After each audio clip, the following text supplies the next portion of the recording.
Namaste everyone. Welcome to Hindu Lounge. Hindu Lounge is brought to you by Hindu Pact. Hindu Pact is Hindu Policy Research and Advocacy Collective. Hindu Pact is an initiative of World Hindu Council of America, VHPA. I'm Ajay Shah. I'm the president of World Hindu Council of America, or VHPA.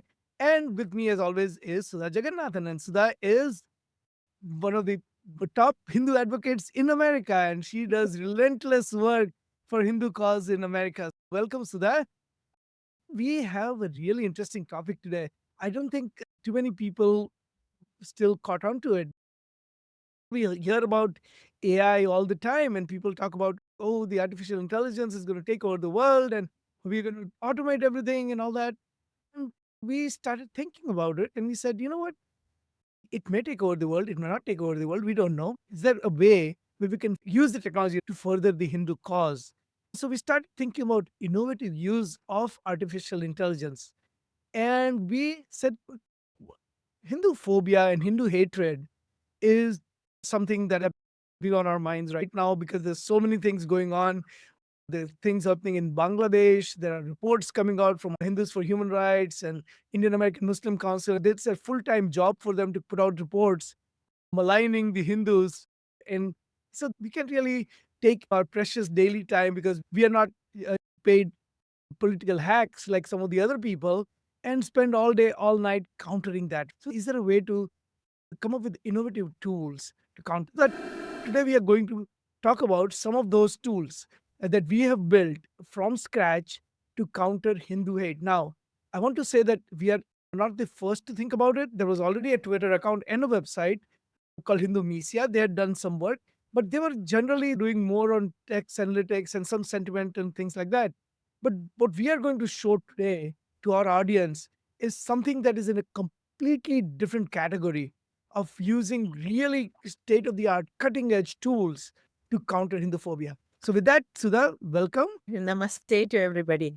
I'm very excited to hear about it, Jay, because for the longest time, when all of the bad narratives happen in the media, in academia, in all sorts of personalities across the varieties of social media, when they attack us and represent a picture of us as really terrible people, we stayed quiet. Or some of us would write letters to the editor, but that's not enough. In today's time, the volume of rhetoric is so high. I think we need to be smart about how we counter. If we don't counter, we hurt our cause. We hurt ourselves in this homeland that we call America. And so it's very important that we do the counter. And I'm glad to hear that we are using technology to do that because that is where I feel like we, Indian Americans, Hindu Americans, have an edge. We love technology. So let's see. So, this is a report that I'm going to show you now. It's a report by a group called Savera. So, this is the report that Savera put out. It's called the Global Trail of Violence. They use all this rhetoric that is so anti Hindu. It's unbelievable that they write stuff like this. Let me walk you through what they have. They come up with this report and global BHPA's trail of violence, as if BHP's full-time job is just violence. You will see when I show you the counter that we have, just full of hate, full of Hindu hate. You can see that this is the 5 organizations that got together. By the way, they've created 3 reports. We're going to show you 2 reports today. These are the reports that they created. We'll make it full screen so we can see who these 5 organizations are. Uh, We're going to read out each of them. Organizations that got together. One of them is Ambedkar King Study Circle. The other one is Dalit Solidarity Forum. The third one is the Hindus for Human Rights. I don't know why they call themselves Hindus. They don't like anything that is Hindu. The fourth one is India Civil Watch. And the fifth one is Indian American Muslim Council. So these are the 5 organizations. They have never liked Hindus and they find every which way to malign Hindus and Hindu organizations. So they came up with this almost 50-page report. And they said, if you look at the report, and I obviously don't want to read the whole report, but they would say, Hindu supremacy, how can Hindu be supremacist? Ekam sata vipra bahuta vadanti, we believe in Vasudeva Kutumbakam. There's nowhere where it says that we are the people who don't believe in a single book, people who don't believe in a single way of worship. People cannot be supremacists because the whole idea of supremacist is assigned to people who have a single book and a single way of worship. We don't have that. And yet they would keep calling us supremacists because they think that if you repeat a lie a million times, it just sticks. And then they go on to say that the link between white supremacists and Hindu supremacists in the US are merely one example of broader affinities between far right movements. So they associate Hindu organizations with far right. At the same time, they associate Hindu organizations with discrimination and on the basis of caste and all the other things that kind of go with it, right? And we talked about a few weeks ago, we talked about ethno nationalism, and now they've said you live in America, so you can't really be ethno nationalist, but you are now international ethno nationalist. With Modi in India, on one hand, they say we are like Nazis, on the other hand, say that we are in cahoots with the extremist Jewish organization. So I don't know how you could reconcile the two extremes, right? But they talk about that. And if left unchecked, these supremacist groups are in danger of growing within both far right and the center, fueling an evolving and ambitious white supremacist movement while blocking any real progressive politics from emerging within the Democratic Party. So they think that we have a control over Democratic Party in some way because of the centrist. There are a lot of centrists here. They have someone from Jewish Currents. They have Institute for Policy Research Studies who wrote the foreword for this report. So they're trying to build credibility. And they go on to define Hindu supremacy. They go on to define Sangh Parivar. Then they talk about all the ecosystem that VHP has in America, including VHPA and HSS and all the programs that we have and all the other things. So they have a screenshot from VHPA website and VHP roles in anti-Muslim violence in India to talk and on and so. Nothing to say about the fact riots were there in India in 1800s. There were massacre of Hindus in 800 AD and 900 AD and 1000 and 1200 and 1500 and 1600, all that. They talk about the Babri structure demolition without comparing it with the Confederate statues that were brought out in America. And these are the signs of slavery, and people bring them out. Just a few weeks ago, Assad statues were brought down because he represented something that was terrible. And Babri structure represented something terrible because it was built on top of a mandir that was demolished. And even after that, the Supreme Court actually decided in the favor of Hindus. The Supreme Court came and said that yes, there was a temple there, and yes, Hindus have a right to build a temple there, and that's why a grand temple stands there. But And also, Indian government gave land and money for the Muslims. to build They a mosque, take all of that. They take all of that and still say Babri Masjid. correct? Cries for it. Yeah, and they talk about every time they talk about VHP India, if they know fully well that VHP America is a completely independent organization, registered in America, they still talk about VHP America's role in everything. And they talk about global VHP in major events, and they talk about Delhi riots where Hindus were the ones who actually suffered in Delhi riots. So targeted Hindus were targeted. The police officer was cut to pieces and thrown, gun, and then they connected to VHP America in some way or the other, which is fine. Jay, that they haven't connected the Hindus to 9. Wait for the next report. I'm sure they're going there gradually. They think everybody is stupid. Yeah, they think that if you repeat a lie multiple times, then it becomes a truth. At some point, people start believing in it. And they talk about VHP America's virulent anti-Muslim rhetoric, virulent as some.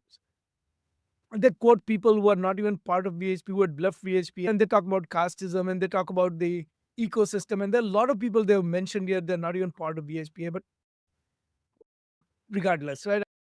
You talk about people like Vibhuti Jha and Purnima Nath. These people had never been VHPA members, and they mention them as if they're prominent members of VHPA. So more than half the people mentioned here have nothing to do with VHPA. Who's going to fact check that? Who has time to do that? Because we all have our day jobs, we all have our other seva activities, we all have our sanskar activities, supporting the soup kitchens and promoting dharmic way of life. We don't have time to counter this kind of paid propaganda that they probably spent hundreds of thousands of dollars to create a report like this. We don't have that kind of money either. So, regardless, they talk about Hindu supremacy, moving Hindu Americans towards the far right. I don't know how We have expressly criticized Loomer for the statements she has made against Hindus. And they somehow seem to think that we are in cahoots with Laura Loomer. I know. It's just unbelievable. But anyway, they think that we are attacking the US civil society. How? I don't understand. But anyway, they Ilan Omar goes and stands at the Pakistani border.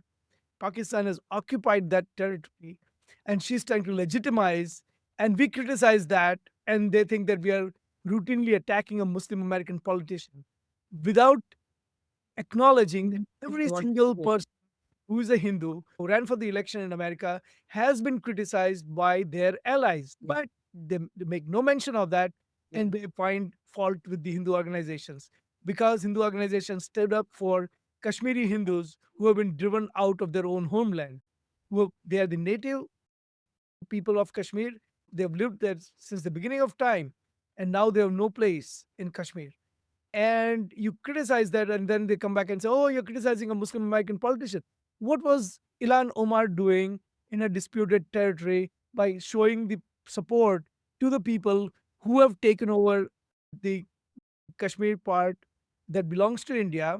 The terrorists who are supported by them have aggressively driven out all the Hindus from the Kashmir Valley. And then they have some terminology glossary kind of thing, and then they have endless number of footnotes. There's another report, there are 500 of them. Right. So we said, okay, we got to counter this. So how do we counter this? So we use very innovative technology, all homegrown, home developed. We are not relying on external kind of technology of any kind. We came up with this report. First, let's define AHAD. Right. So thank you for asking. Sometimes I take that for granted. HAD is American Hindus Against Defamation. And American Hindus Against Defamation is started in 1997. It was the first, in a way, in today's terminology, what you would call the advocacy group in America.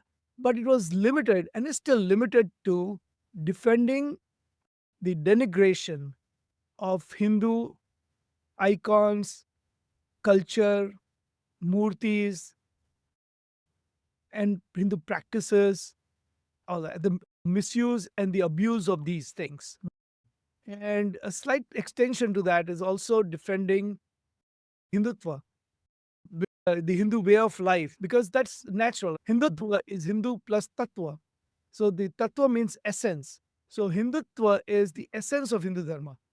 Defending the essence of Hindu Dharma, defending the Hindu culture, Hindu icons, Hindu symbols, Hindu murti. We started out in 1997 as a protest against, represented in a music album cover called Nine Lives by Aerosmith. This album was produced by Sony Music. They replaced the head of Bhagavan Krishna with the head of a cat. And we thought it was a very inappropriate representation. We had seen this kind of misrepresentation of Hindu symbols and Hindu deities for years, for decades. Okay. Time to start protest against it. And so we started a protest against that. We formed a coalition of multiple Hindu organizations. Over 100,000 people signed the petition. And eventually, that album cover was replaced. They put a new cover, which had nothing to do with Hindu imagery. Did they ever apologize? Yeah, we got the apology in writing from Sony that they didn't mean to do this, and they apologized. Then there was a bar called Karma Club in Chicago. Yeah. The entire bar was Hindu themed, and we said, okay, you can't really do that. We have taken up a lot of such issues, and that was really the first time anyone anywhere in the world actually started a formal movement against the misrepresentation of Hindu symbols and images. Every time we put out a protest note, we would get 100, 200,000 people to sign. And admittedly, it was early days of internet. People were more eager to sign these protests. But there's just so much going on. People don't have time to sign all the signature campaigns. But at that time, hundreds of thousands of people would actually sign these protests. And that is the history and legacy. In fact, there was a major casino project that came to us and said, we are building the casino. We are going to have Hindu themes represented in that. Would you take a look at this and tell us if there's anything offensive to Hindus in this plan that we have? We said, first of all, thank you for coming to us. We did not take any money. We don't take money from people. We said, we just want to prevent this. We don't want any consulting fee. We don't want any of that. We sat with them for multiple days and we said, okay, these are the things that Hindus will find offensive. For example, put a money on a slot with gain share for good luck to win in gambling. So I said, well, you can't really do that. Gambling is not looked upon favorably among Wise. That's where Kali lives. it's a, Yeah. it is not something that we endorse, we condone, and so please don't do that. Remove all the murti representations from the entire casino, and they did. And they were going to have all the classical Hindu dances, Bharatanatyam and all of that. And we said, don't do that. There are multiple folk dances that you can have, and that won't be offensive. They're for fun. But don't do any dance which has religious connotation. And they agreed to all of that. So that is the history of AHAD. This is the next generation to prevent the denigration of Hindu dharma or Hindu way of life and Hindu principles. We came up with a technology, and I'll show you what we have done because we are very Let's transparent. also look at the title you gave, Grahana at Savera. So they call it Savera. Savera means daybreak or it's morning, right? Dawn or The something. sun rises, and there's daybreak, and all of a sudden there's a rays of sun are shining, and it shines light on everything. And we say, this is not shining light. In fact, Hindus are the light, and what they're doing is bringing shade in there. And so Grahana means eclipse. There's already a sun brightly shining on the world, has been there for 7,000, for 10,000 years of Hindu history.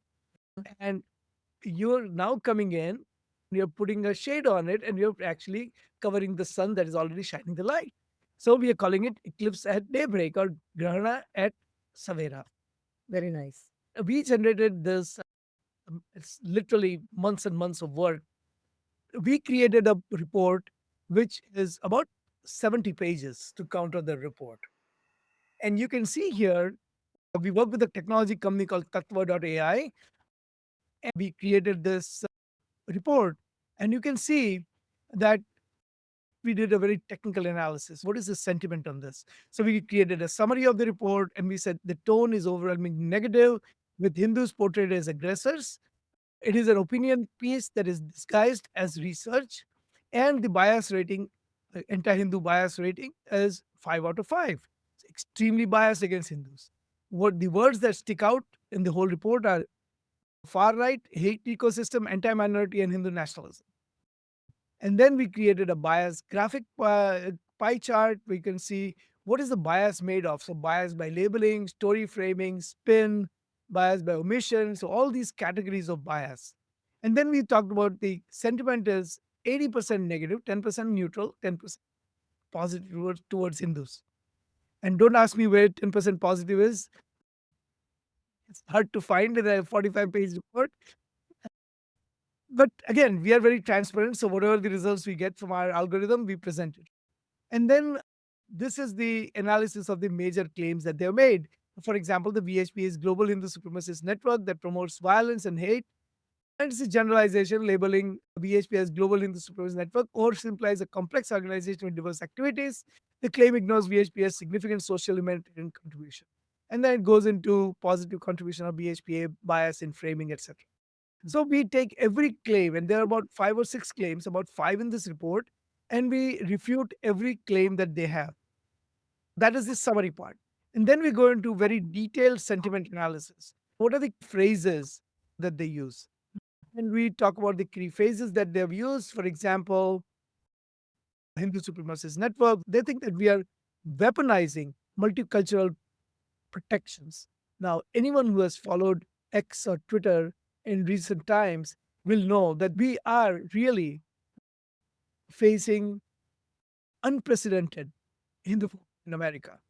And to that we are weaponizing multiculturalism. In fact, we have said that we don't believe in affirmative action in its current form. So how can we be weaponizing multicultural protection? We always advocated for equal opportunity for everyone, while recognizing that there are inequalities, while recognizing that there are people who need a helping hand, while recognizing that we need to level the playing field. We have said that to make facilities available for these people. So we can't really be weaponizing multicultural protection like they're claiming. I think they're just throwing in words. It's a mumbo jumbo of all sorts of words. This is a mumbo jumbo collection of words. They just put them all together and say, okay, let's just sprinkle these words because they catch someone's attention and get their search engine hits out of this. Yeah. And Well, sir, let me ask you to those that point, search engines. When you put this report out there, will the search engine start to use your information? I hope so. Hard to say because those algorithms keep changing, but we have used exact same words that they have used to counter them. As you will see in subsequent pages, how we have countered each of the phrases they have used and in what context. We did headline analysis, sub-headline analysis. We saw how the story is framed, how the entire report is framed. The report heavily frames VHP as global Hindu supremacist network using loaded language and selective information to depict the organization as inherently harmful. So that is their whole framing. And the context, it relies on isolated incidents of violence where there's no proof that Hindus initiated it, none of that. Just attribute anything negative to Hindus. Yeah. Then, interestingly enough, there's also analysis on order of information. So they put all the negative information up front. And that way, it creates an impression in your mind that these Hindus are all these horrible people. And then towards the end, they would put a couple of sentences here and there to appear to be neutral. And So this reminds me of the show we did last week about NCRI. This trains a gullible American in terms that this Savera wants the American to be trained, brainwashed. And then that American then thinks Hindus are oppressors, Hindus are violent, Hindus are bringing all sorts of negativity and are the root of all problems in America. So Yeah. this is the worst of DEI. Absolutely. And to be fair, not just gullible Americans, but Gullible and Indians too. especially the second, third generation, they've really figured out what words to use, what order of information to use, what adjectives to use, what adverbs to use in order to really brainwash people into being anti-Hindu. So isn't this Hate speech. This entire report is hate speech. and how And do we get away with it? Hate speech. that's speech. Everyone has freedom of speech. And the only way to counter this kind of garbage is through an intellectual argument. So if you look at the statements, there are logical fallacies and misleading statements. We identified several logical fallacies and like false clause, strawman argument, fallacy, appeal to emotion, accurate representation, false attribution, genetic, anecdotal, slippery slope. For example, they would say halal food certification threatens the Indian economy and funds terrorism. It's appeal to nature. This assumes a natural preference against halal certification without exploring economic and cultural context. Even the Hindus who eat meat have certain dietary requirements. They believe in animal not suffering and they believe in jhatka method of killing the animal. So to say that, oh, because you don't believe in halal, you are automatically Islamophobic, that's a misappeal to nature. That's a wrong kind. It's a fallacy. There are other reasons. A Christian pastor in Tamil Nadu threatened the Hindus by saying, if you don't convert, we are going to claim oppression of Christians. Correct. Yeah. It's all kinds of stuff. VHPA has supported Modi's Discriminatory Citizenship Amendment Act. It's a black and white argument, right? Yeah. It is a black and white argument because the statement reduces a complex policy debate to binary terms of support for discrimination without discussing its nuances. There are reasons why Hindus have said that CAA is important. They've said that the CAA type of provisions exist in many countries. Including Pakistan, Malaysia, and America. Yes. We take all of these arguments and we say these are fallacies. They are either strawman argument, appeal to emotion, anecdotal, bandwagon, ambiguity. So we've taken their statements and we have scientifically deconstructed these statements. There are a lot of misleading statistics, omission, and cherry picking, or loaded language, things like that. 62 violent incidents attributed to the VHP between 2016 and 2019. This is misleading statistics. It highlights specific incidents without considering broader trend in violence, who initiated it, which groups were involved, how many Hindus were impacted by that. None of that. For example, in India, unfortunately, religious riots have happened for centuries. Now, to cherry pick and give misleading statistics does service to nobody, especially if you claim to be a serious research organization, they want to be, then they have to present the statistics that are not misleading Yeah. instead of scoring cheap political points, which is what they're trying to do here. Then we analyze the euphemism and dysphemism that they're using. For example, euphemism would be weaponizing multicultural protection. As a dysphemism implies that Hindu organizations exploit their minority status for sinister purposes. What have we done to benefit from our minority status? We have not done anything that exploits our minority status. In fact, people have put us in the category of white adjacent and said that we are the privileged people. We are not minorities really in that sense, except we are a minority immigrant community in terms of small numbers. But we are not a minority. I have had my American colleagues come and, oh, your kid is going to college, but you get benefits because you're a minority. I said, I don't know what you mean by benefits. We don't get any benefits. We have to pay just like everybody else. This person was shocked. This person thought, for whatever reason, we are minorities and we get benefits for free universities and free everything. Yeah, we are the last people to get anything for free. Yeah. So this kind of rhetoric reinforces that false narrative. Yeah. In fact, the statistics show that in Ivy League schools, if there was no affirmative action, there would be 46%, 48% Asian Americans. That includes Chinese, Vietnamese, Indians, etc. But because of the affirmative action, there are only about 17 to 18%. So we are the last people to claim any privileged status in America. Most of the Hindus that I know work very hard. They sacrifice a lot for their kids to make sure that their kids succeed in academic pursuits. But this is the kind of anti-Hindu rhetoric that goes on. They would come back and say, oh, it's all because of people are high caste or whatever it is. And this has nothing to do with caste, really. This is pure and simple Hindu hate. Yeah. And so a lot of dysphemisms that we pointed out, then false equivalence. So, for example, VHP's action are akin to the Jim Crow era in the US. It's a historic false equivalence.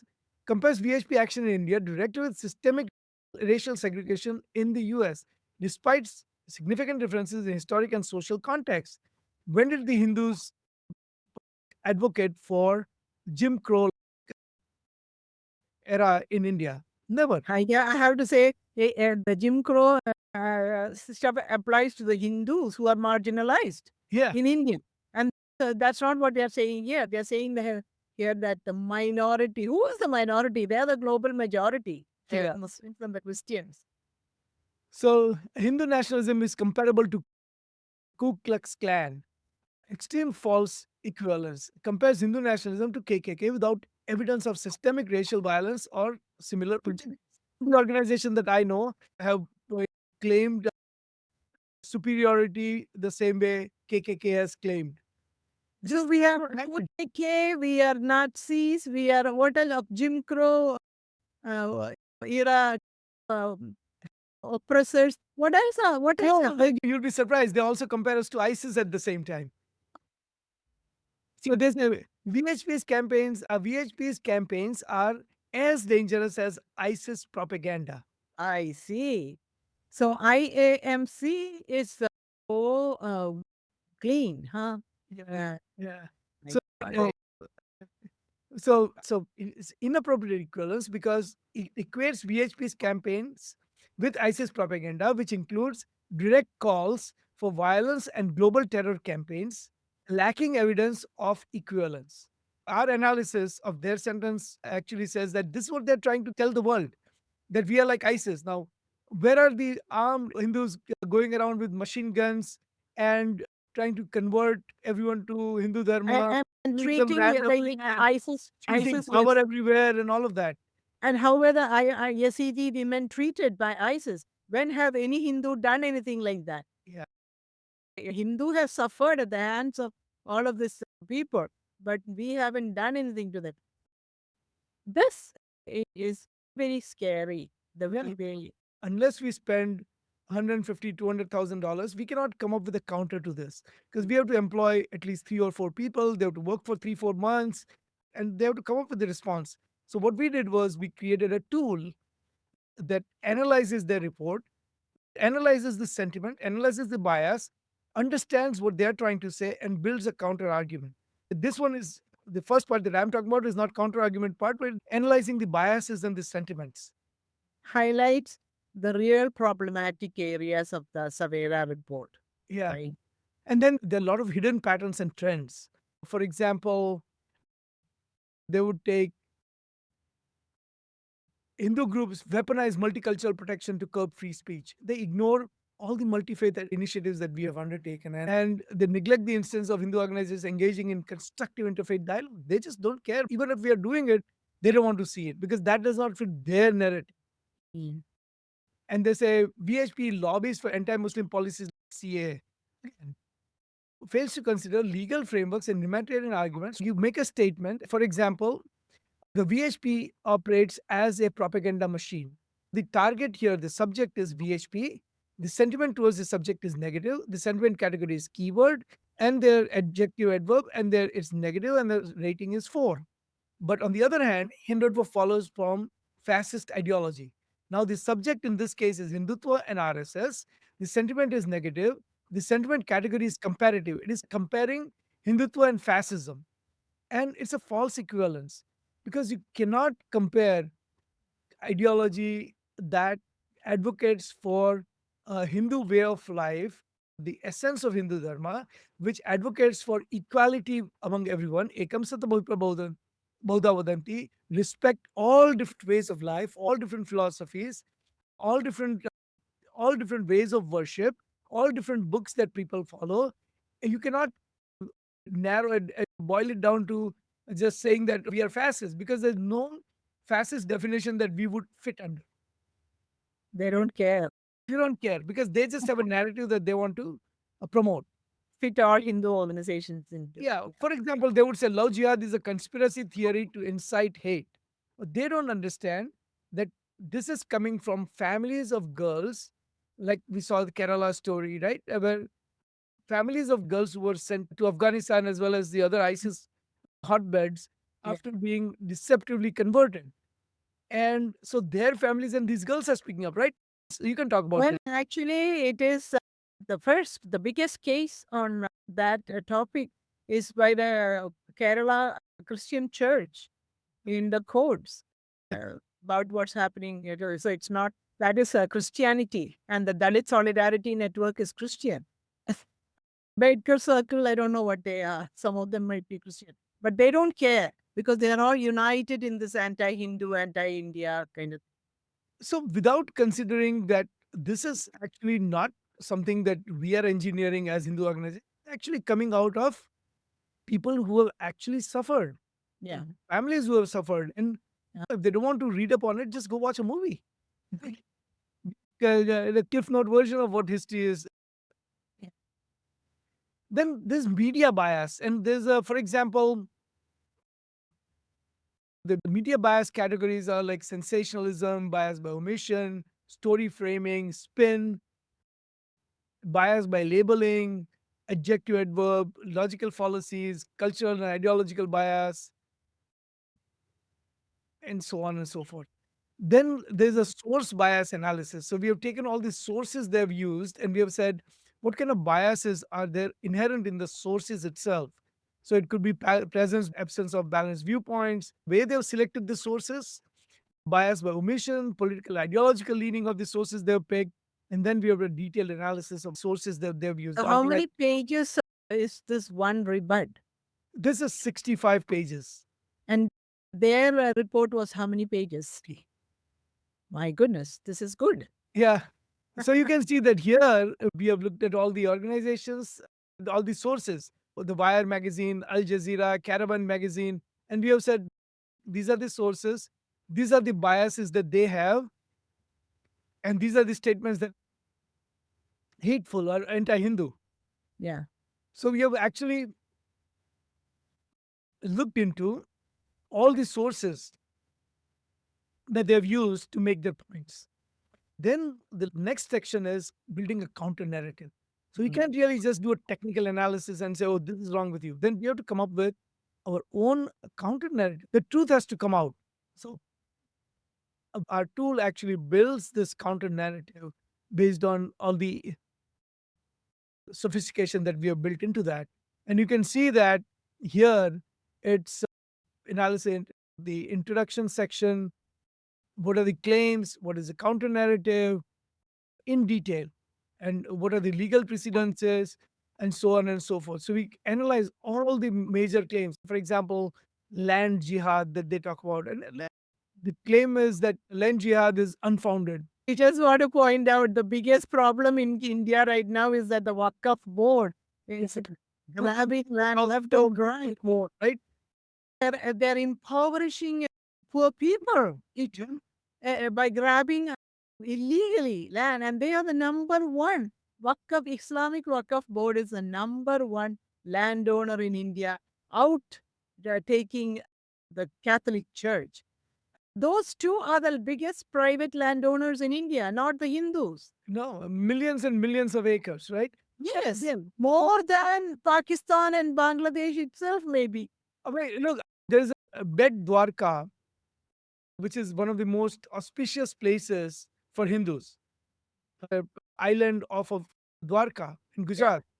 It's strategically important. Also, it's a very auspicious land for Hindus. And all of a sudden, thousands of illegal people took over the island. And recently, all the illegal settlements were removed. Why would you think that they decided to settle there? Mm. It is a very important island between India and Pakistan in some ways, right? Strategic point, Yes. right?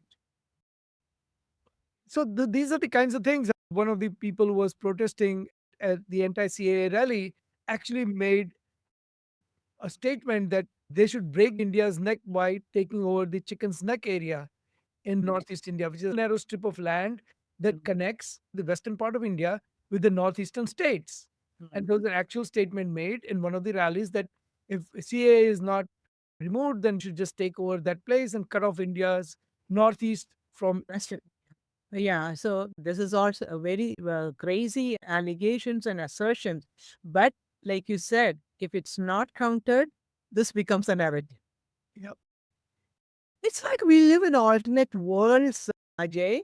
This kind of narrative here and what happens in India is completely different. It's completely different. It's a different world, as you said.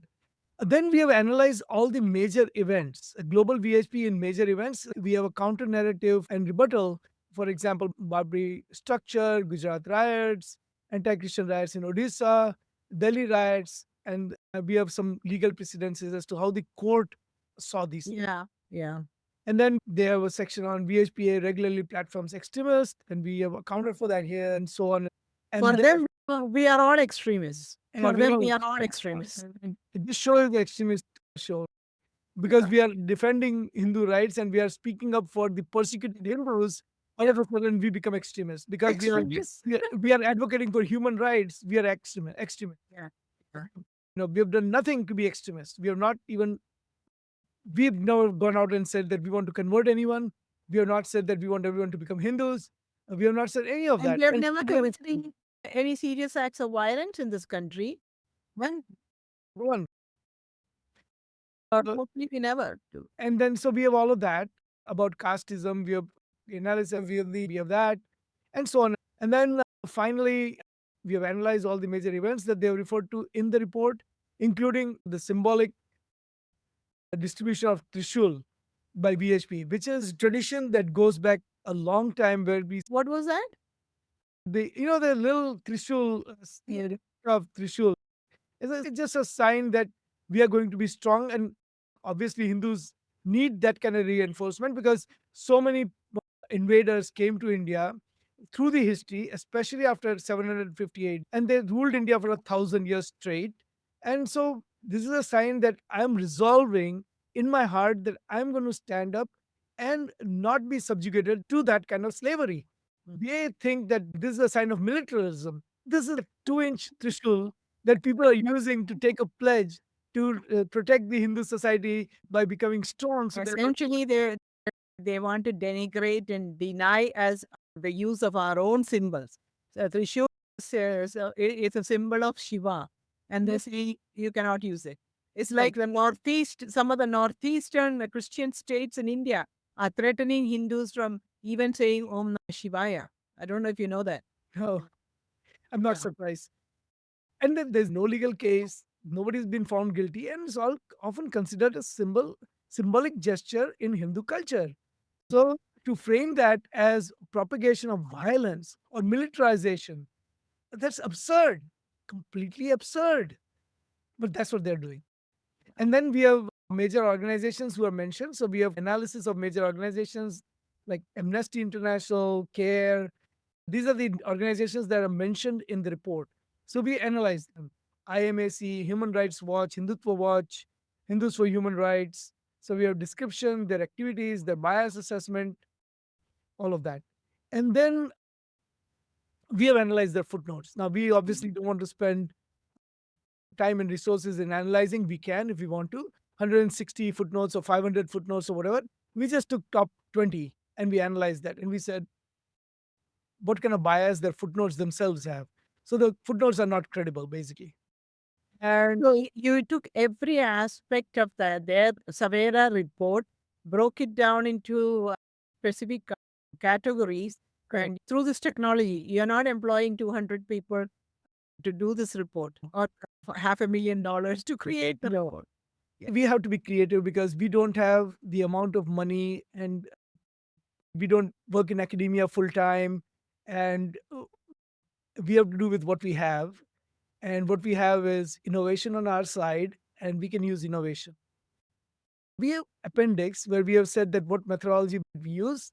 So you can see that we are very transparent. We have a few thousand rules now. We started with 2,000 of them. We review the documents. We have customized code that does sentiment analysis.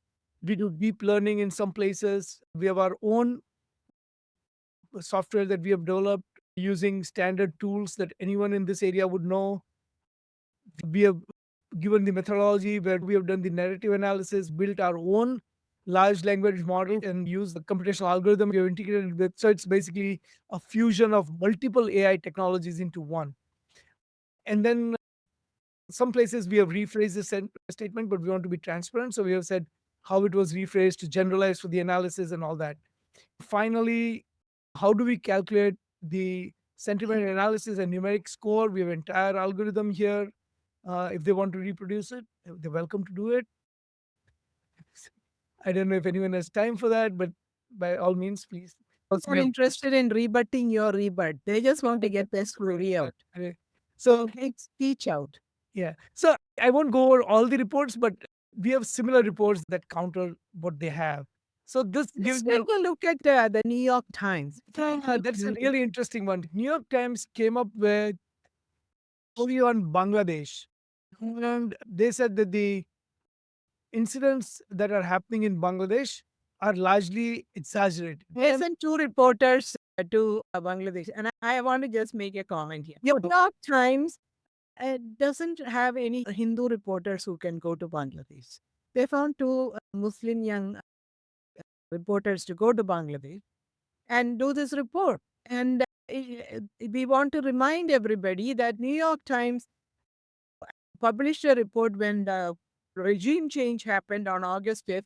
And the title of their report said, "The Revenge Attacks on the Hindus." As if the Hindus in Bangladesh, the minority Hindus in Bangladesh, deserved the revenge attacks by the Islamists because the Hindu population supposedly had been on the side of the ousted prime minister. Their political leanings, according to New York Times, was that the Hindus deserve the atrocities committed on them. And let's think about the atrocities: looting, burning of homes, killing of people, kidnapping of girls, raping, and forced conversions. These are revenge atrocities that New York Times condones as deserving for the minority Hindus standing with the ousted PM. But the ousted PM was not a perfect person either. Under her rule, also the Hindus suffered. And we know what happened in 2021, Durga Puja, one example. But many examples, a population that fell from 22% in 1951, less than 8%, and expected to disappear from Bangladesh in a couple of decades. That's the kind of story that New York Times sends their reporters to the country to look at, and then they put a report out saying, hey, it's not a big deal.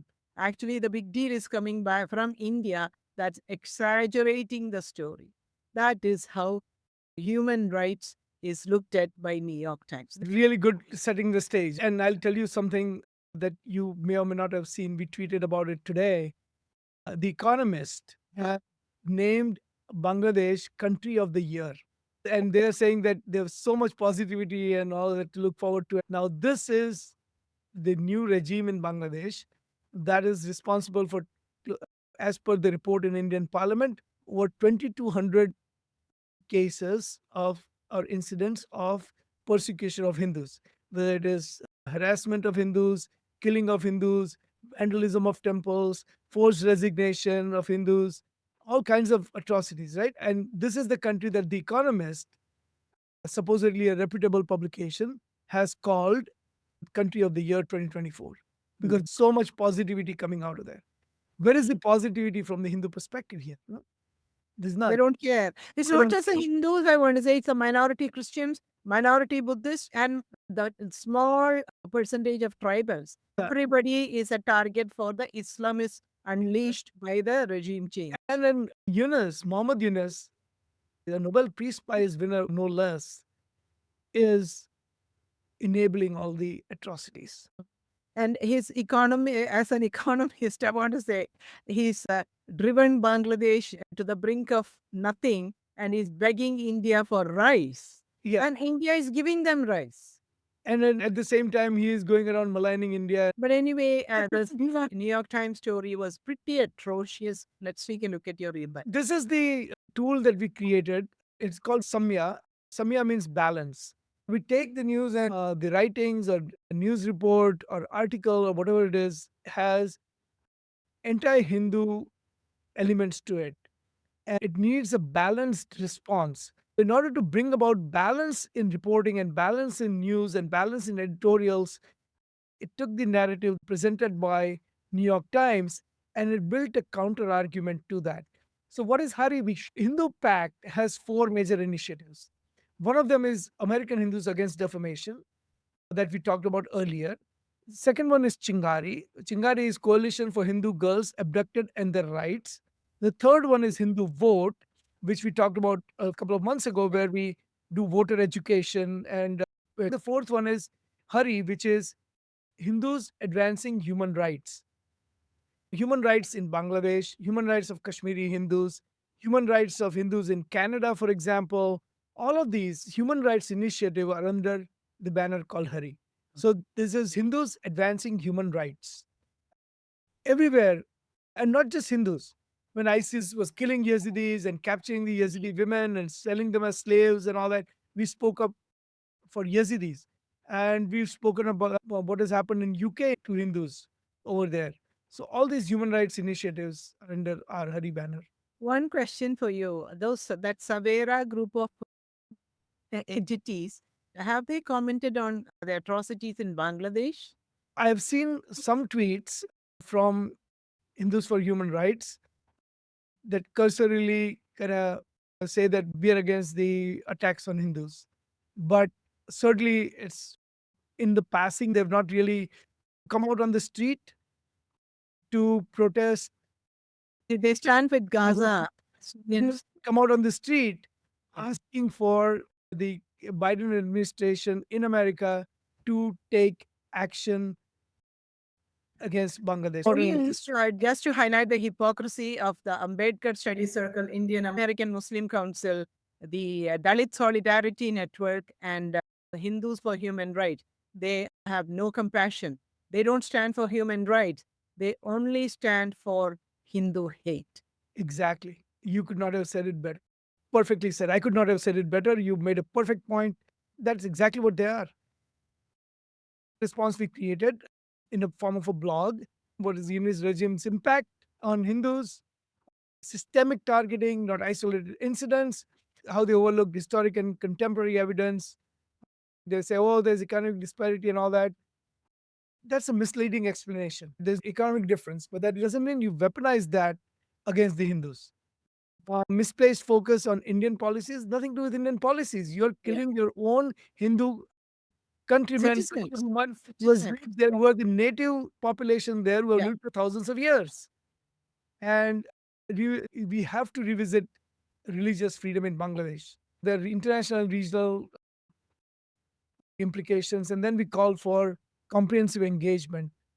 We spent countless months coming to a stage where we can actually take something that is printed by reputable publication like New York Times and come up with a coherent, intelligent argument that creates these kinds of narratives. This is very good, and I know that it was tweeted out, and I also tweeted it in New York Times. The Economist, if you're going to do something about why Bangladesh should never have been nominated, especially this year, the way it's happening, so much human rights violations, you should tweet it to Economist and have people do it. Because that's the only way, maybe even they pay attention. Otherwise, they don't care.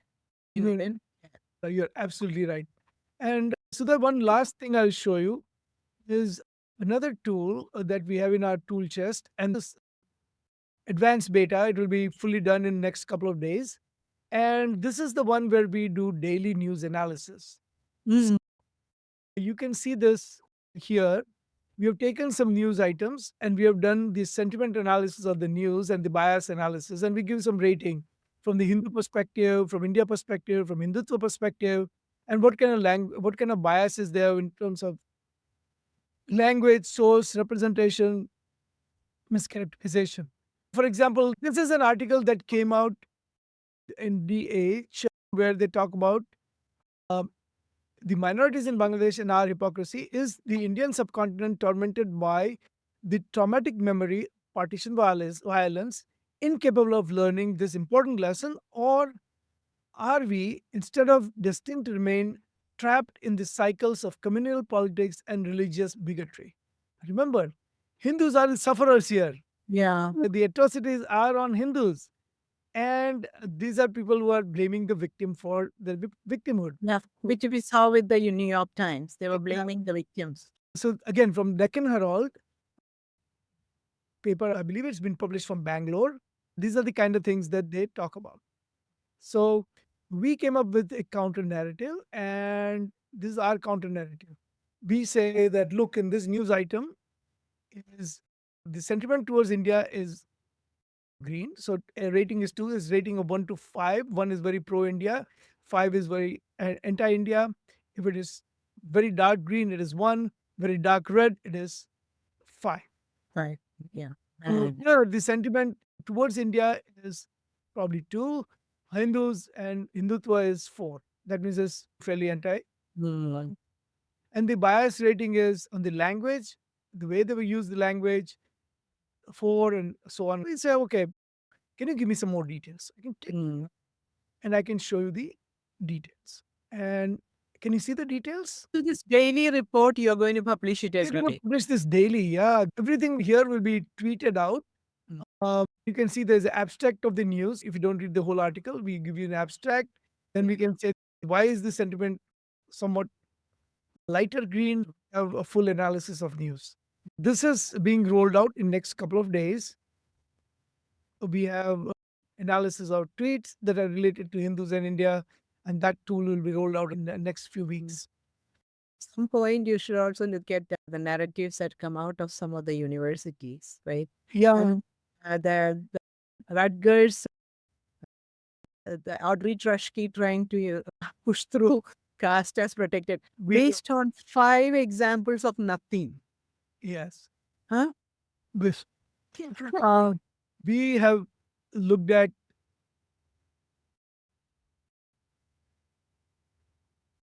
I don't have the exact numbers in front of me, but dozens and dozens, probably in hundreds, a couple of hundred peer-reviewed papers in order to build this tool. And it's only going to get better because we have such a big corpus of anti-Hindu material out there. We can utilize to understand different ways people have used to attack Hindus, to malign Hindus, and to malign Hindu dharma and to malign Hindutva.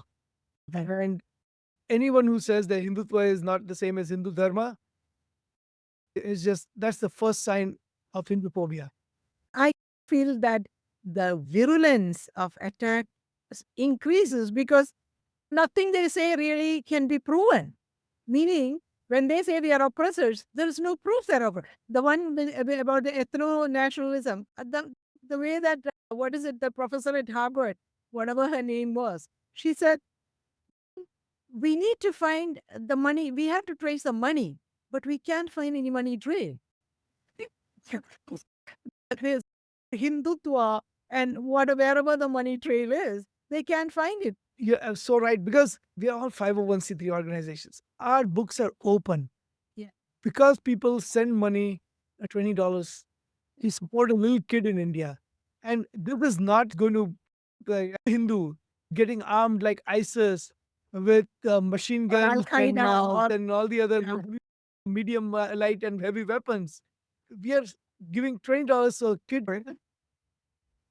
And people are threatened by that education itself. Yeah, they are threatened by it because we are not brainwashing kids to hate others. The children are not being brainwashed to hate others, to kill others, or anything. The children are encouraged to. The Pakistani kids, Hindu and Christian and other refugee kids coming in, the kind of opportunities they are being given, at least through some of these NGOs, they're learning to compete in Sanskrit competition, learning to compete in chess. Ramayana quizzes. Another, okay. Look, our text forms are public record. You can go to Charity Navigator, you can go to ProPublica, you can go anywhere. Download the report, analyze them, study them. First of all, having volunteered for Hindu organizations all through my adult life and even pre-adult life, I can tell you that we are all hand to mouth living.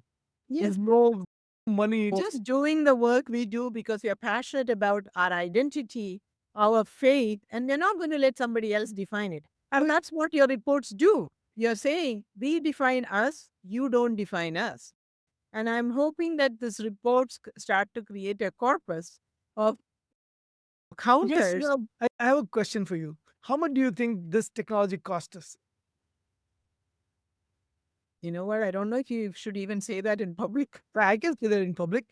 It cost us zero. I give them computational cost.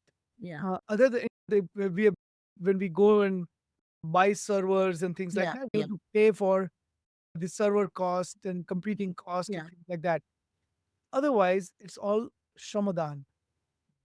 Yeah, The it's your company that effort, created this your technology, voluntary time. the company that created the technology didn't charge us anything.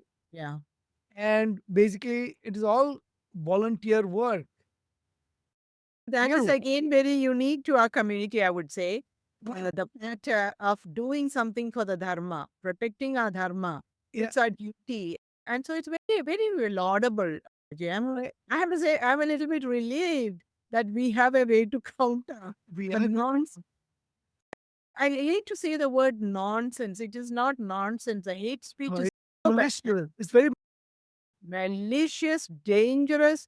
It is actually the Nazi propaganda by the other side on us, and they would like to exterminate us.